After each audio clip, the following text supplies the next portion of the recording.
What if you walked into your new office on a Monday morning, heart full of hope and hands slightly trembling with nervousness, and the man who looked up from behind his desk, the man who was now officially your boss, the man who held complete power over your career and your future, was secretly, legally, and heartbreakingly your own husband? What if he looked straight into your eyes and felt absolutely nothing? No recognition, no memory, no spark, while inside your chest, your whole world was silently collapsing? What if you had to smile, shake his hand professionally, and say the words, "Nice to meet you, sir," to the only man you had ever truly loved? What if staying silent felt like slow death, but speaking the truth felt even more terrifying? This is not just a love story. This is a story about a woman who carries the weight of a secret marriage alone, who fights her own heart every single day, who loves a man who doesn't even know her name. And what happens when love, no matter how deeply buried, absolutely refuses to stay hidden forever? Stay with me, because this story will make you feel everything. My boss doesn't know I'm his wife.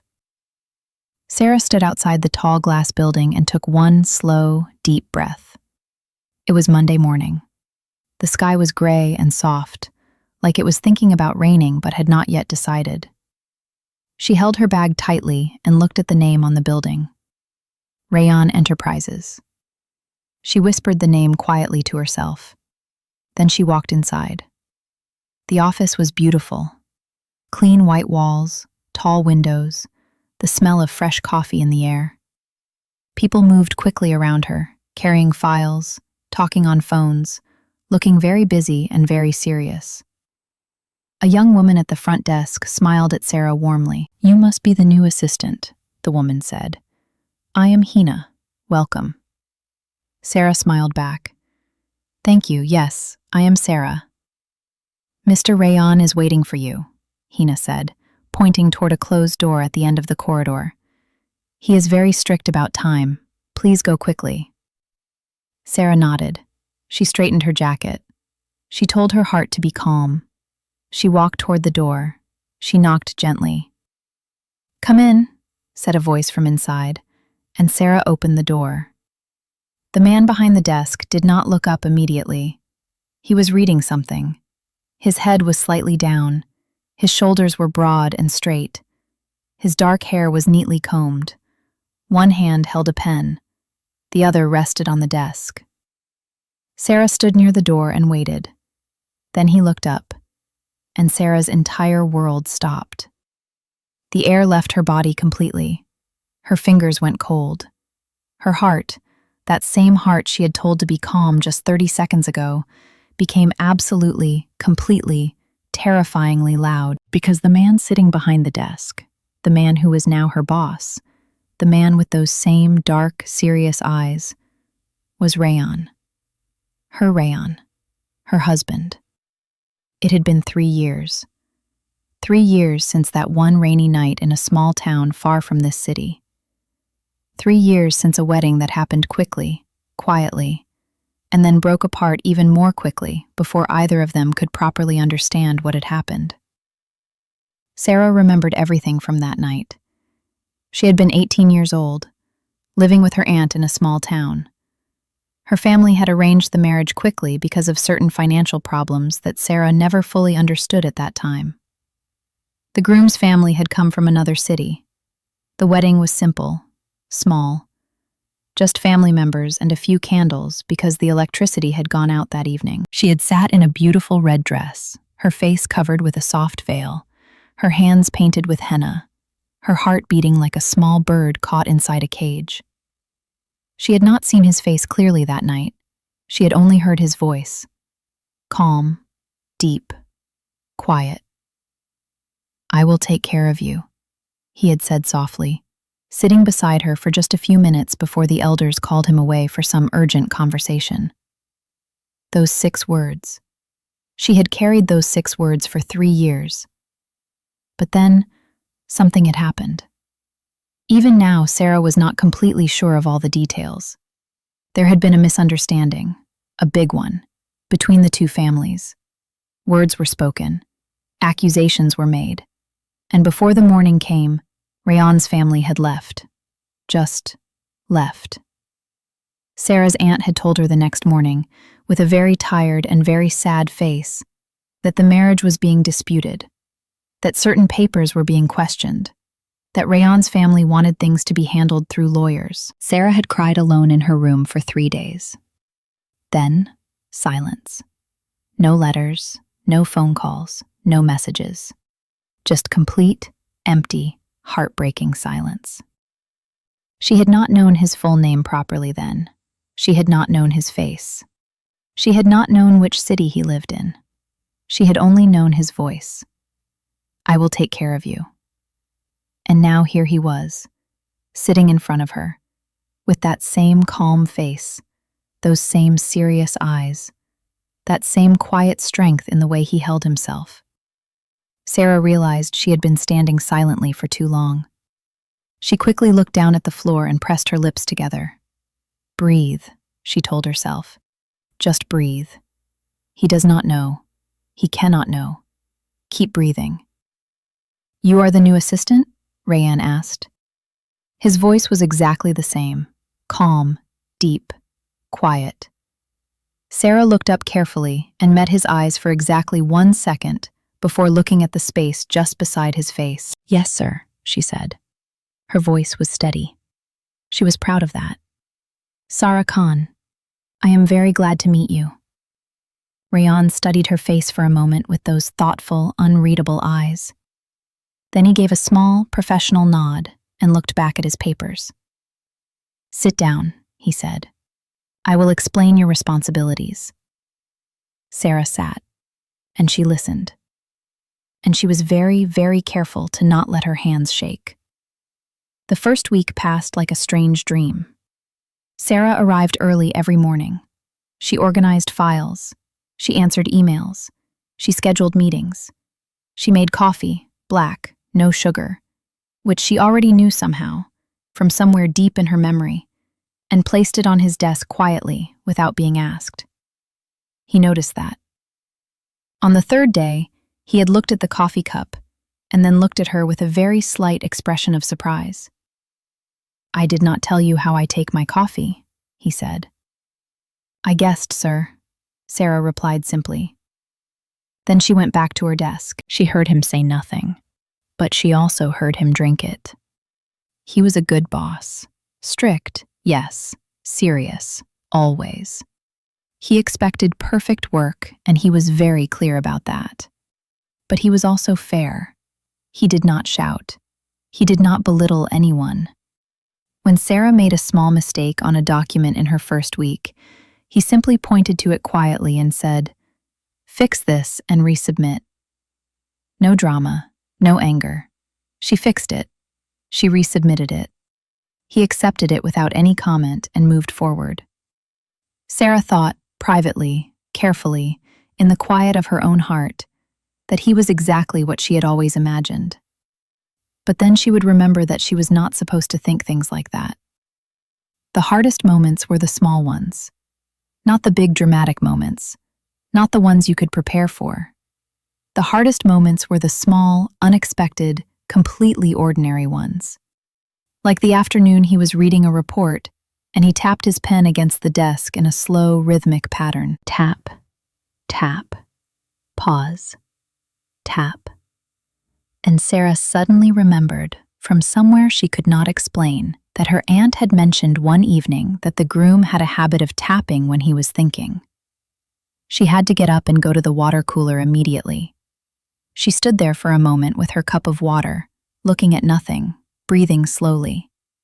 Or like the day a client meeting ran very late and everyone else went home and it was just Sarah and Rayan left in the office, and the rain started outside, heavy and sudden and real, and Rayan stood at the window for a moment, looking at the rain with an expression on his face that Sarah could not name but somehow recognized.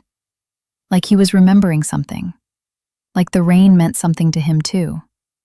Sarah had looked at her computer screen very quickly and typed words that made no sense, just to have something to do with her hands. One evening, almost at the end of Sarah's first month, Rayan called her into his office just before she was about to leave. She came in and stood near the door. He was sitting behind his desk. The office light was warm and low. Outside, the city was full of evening sounds. "Sit down," he said. She sat. He put his pen down and looked at her directly. Not in a professional way, in a thinking way. "You are very good at your work," he said. "Thank you, sir. But you are also very careful," he continued slowly. "Very controlled. You keep a certain distance from everyone in the office." Sarah met his gaze steadily. "I am professional, sir. I thought that was the correct approach." "It is," he agreed. "But—" He stopped. He looked at her for a moment longer.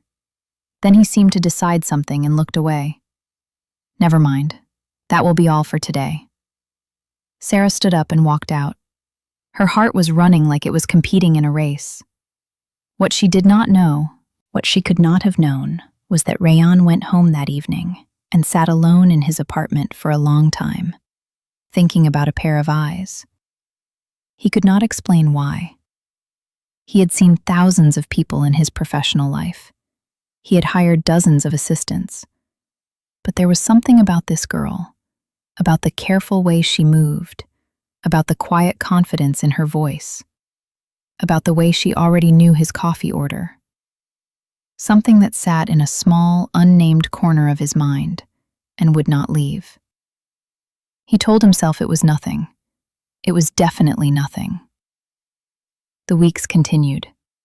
Sarah became better at her job, faster, more confident. The other office staff liked her. Hina at the front desk had become her friend. They ate lunch together sometimes and talked about small, easy things. Hina once said, very casually, "Mr. Rayan doesn't usually like new assistants much. He always says they need 3 months to settle properly. But I noticed he gave you proper responsibility already in the 2nd week." Sarah just smiled. "I try to work hard." "Yes," said Hina, looking at her thoughtfully. "But it is more than that, I think." Sarah ate her food and said nothing more about it. 2 months in, something changed slightly.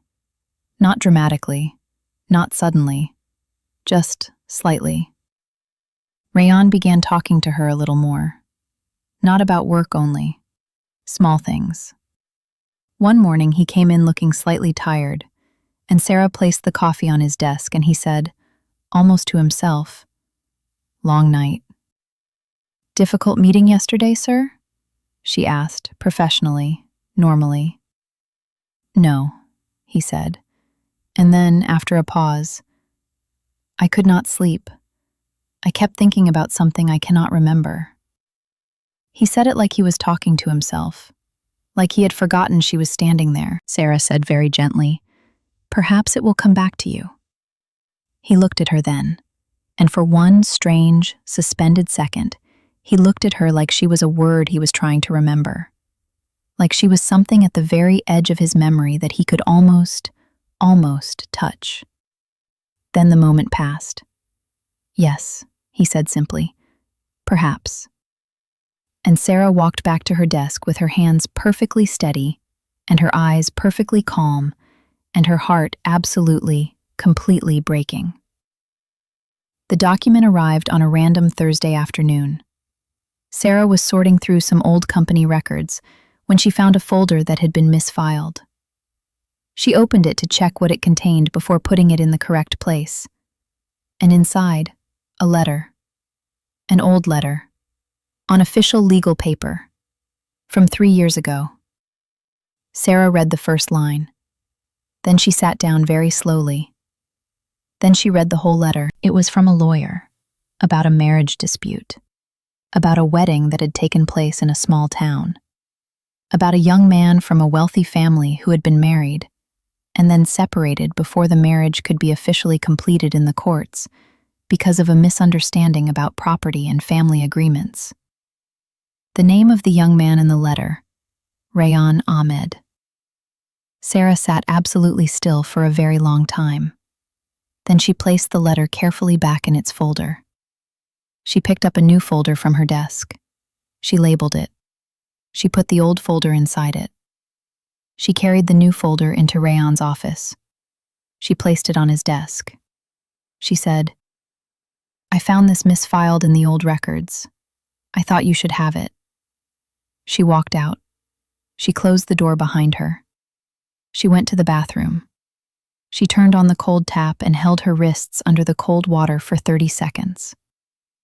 She looked at herself in the mirror. "Not yet," she whispered to herself. "Not yet." Rayan opened the folder 2 hours later. He read the letter. He read it again. He put it down. He sat back in his chair. He thought about a rainy night from 3 years ago. A small room, candlelight, a girl in red with her face covered by a veil, with hands painted with henna, sitting quietly beside him. He had not seen her face.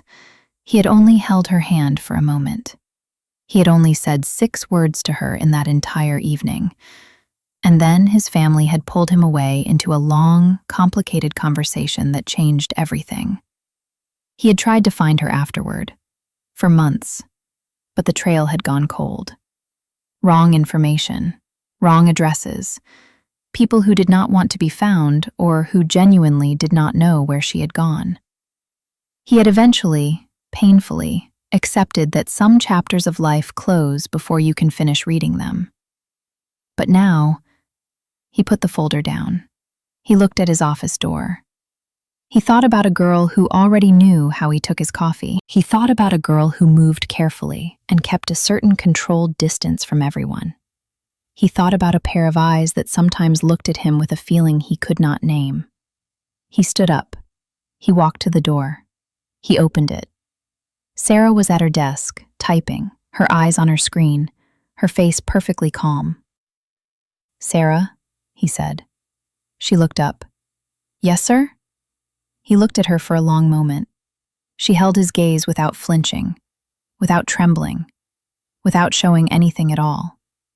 But in her eyes, in the very back of her eyes, was something. A light, a question, a held breath. "Were you ever—" he began. He stopped. He looked at the floor for a second, then back at her. "Were you ever in a small town called Mirpur, about 3 years ago?" The office was perfectly quiet. Outside, the city continued its noise. Inside, the entire universe was waiting. Sarah placed her hands flat on her desk. She breathed in once, slowly, and then she looked at him. Really looked at him, for the first time in 2 months, with no careful professional wall between them, with no controlled distance, with nothing at all except the complete and honest truth in her eyes. And she said, very quietly, "I was married there." For a moment, Rayon did not move. Then he walked to her desk and stood in front of it and looked at her, really looked at her, and she watched him remembering. She watched the recognition arrive in his eyes slowly, piece by piece, like morning light coming through a window. He said, almost in a whisper, "Sarah." Not Miss Khan, not Sarah the assistant, just Sarah. The way a person says a name they thought they had lost forever. She pressed her lips together and nodded once, very slightly. He looked at her for a long, long moment. Then he sat down in the chair across from her desk, not the boss's chair, just a simple chair, and put his face in his hands for a moment. When he looked up again, his eyes were very honest and very tired and very human. "I looked for you," he said. Sarah said nothing. She just listened. "For months," he continued. "Your aunt's house was empty when I sent someone. No one knew where you had gone. I thought—" He stopped. "I thought you had chosen to disappear." Sarah looked at her hands on the desk. "My aunt moved us very quickly," she said softly. "She thought it was the right thing, to protect me. She thought your family did not want the marriage." "My family was confused," Rayon said quietly. "There was a misunderstanding. A very big, very stupid misunderstanding. And by the time I sorted it out, you were gone. Silence. And you came here, Rayan said. To my office. And you... I did not know, Sarah said quickly, looking up at him. I did not know it was your company. I only knew the name of the company, not the owner. Not until I walked through your door. He looked at her carefully. And when you knew, you stayed. It was not an accusation. It was not a question exactly. It was something in between. Something searching. Sarah was quiet for a moment. I needed the job, she said honestly. And She stopped. She looked at her hands again. And I did not know what else to do. I did not know if you would remember. I did not know if you would want to remember. I wanted to remember, he said very quietly. I never stopped. Outside, the evening was coming. The office lights were soft and warm. The city was slowing down gently into night. Inside, two people sat on opposite sides of a desk that had separated them professionally for 2 months. Between them lay 3 years. A rainy night. 6 words. A secret. A search. A silence. And now, finally, carefully, shakily, the beginning of a truth. Rayan looked at Sarah for a long time without speaking. Then he said, very carefully, very gently, what happens now? And Sarah, for the first time in 2 months, for the first time in 3 years, perhaps for the first time since a candlelit room in a small town, allowed herself to smile. Not a professional smile, not a careful, controlled, managed smile. A real one. Small and a little scared and completely honest. I don't know, she said softly, but I think we could start by talking. Rayan looked at her smile, and something in his face, something that had been very serious and very closed for a very long time, quietly, carefully, opened. Yes, he said. We could start there. Conclusion. This story is about more than a secret. It is about the extraordinary courage it takes to be near the person you love while pretending that love does not exist. Sarah carried her truth alone for 2 months, and carried it alone for 3 full years before that. She smiled professionally. She said, "Yes, sir." She placed his coffee on his desk and walked away without showing anything. That is not weakness.